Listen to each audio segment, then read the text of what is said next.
À travers la vaste savane africaine, de nombreuses histoires de courage et de résilience se sont déroulées. L'une d'elles est celle de Samori Touré, un homme issu d'origine modeste qui a défié la puissance de l'Empire français. Connu comme le lion de l'Afrique de l'Ouest, le nom de Samori Touré résonne à travers l'histoire comme un symbole de la résistance contre la domination coloniale. Né en 1830 dans l'actuelle Guinée, Samori Touré allait devenir une figure pivot de l'histoire de l'Afrique de l'Ouest. Sa vie et sa lutte contre le colonialisme français offrent un aperçu d'une période troublée de conquête et de résistance. Ce documentaire explorera la vie de Samori Touré, de son ascension au pouvoir jusqu'à sa défaite finale et son héritage durable. Nous nous pencherons sur ses stratégies militaires, l'essor et la chute de son empire, et son impact persistant sur la lutte de l'Afrique pour l'indépendance. La jeunesse de Samori Touré a été marquée par une époque tumultueuse. Né dans une famille de commerçants, le jeune Samori apprit rapidement l'art de la négociation et du commerce. Cette expérience précoce s'avéra précieuse lorsqu'il dut naviguer dans le paysage politique complexe de l'Afrique de l'Ouest du XIXe siècle. En 1857, après la capture de sa mère par un chef rival, Samori Touré prit les armes. Il se révéla être un guerrier habile et un leader charismatique, gagnant rapidement la loyauté de ses partisans. Grâce à une série d'alliances stratégiques et de victoires militaires, Samori Touré étendit son influence, posant les fondations de l'Empire Wassoulou. En 1881, il s'imposa comme un leader incontesté, adoptant le titre d'Al-Mami, signifiant chef religieux, et unissant divers groupes malinqués sous sa bannière. L'Empire Wassoulou, avec son armée bien organisée et son administration centralisée, devint une force formidable en Afrique de l'Ouest. Les prouesses militaires de Samori Touré furent essentielles à son succès.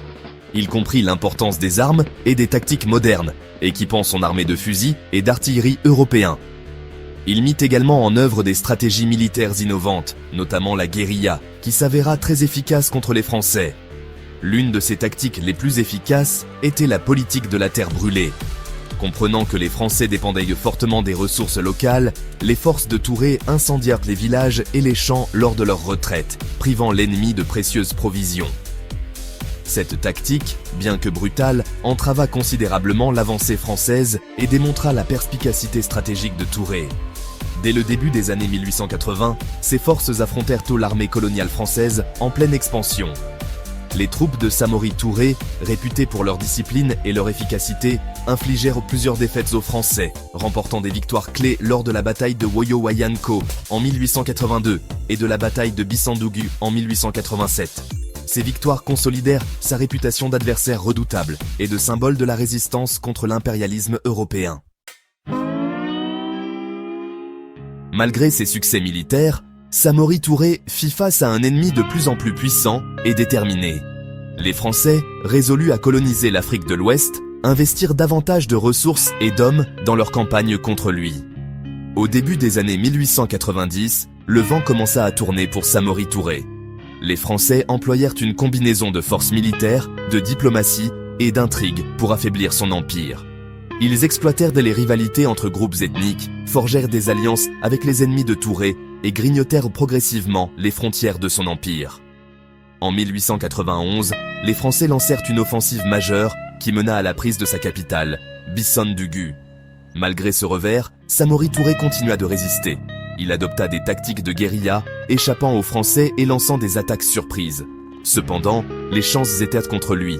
En 1888, trahi par l'un de ses propres chefs et à court de provisions, Samori Touré fut capturé par les forces françaises au village de Guélémou, dans l'actuelle Côte d'Ivoire. Il fut exilé au Gabon, où il mourut en captivité 2 ans plus tard. La capture de Samori Touré marqua la fin de la résistance organisée à la domination française en Afrique de l'Ouest. Bien que vaincu et exilé, la lutte de Samori Touré laissa une marque indélébile sur l'Afrique de l'Ouest. Son nom devint synonyme de résistance contre le colonialisme. Son génie militaire, son intelligence stratégique et sa détermination sans faille inspirèrent les générations futures de dirigeants et de militants africains. L'empire de Touré, bien qu'éphémère, démontra que les sociétés africaines pouvaient s'organiser efficacement et résister à l'empiètement européen.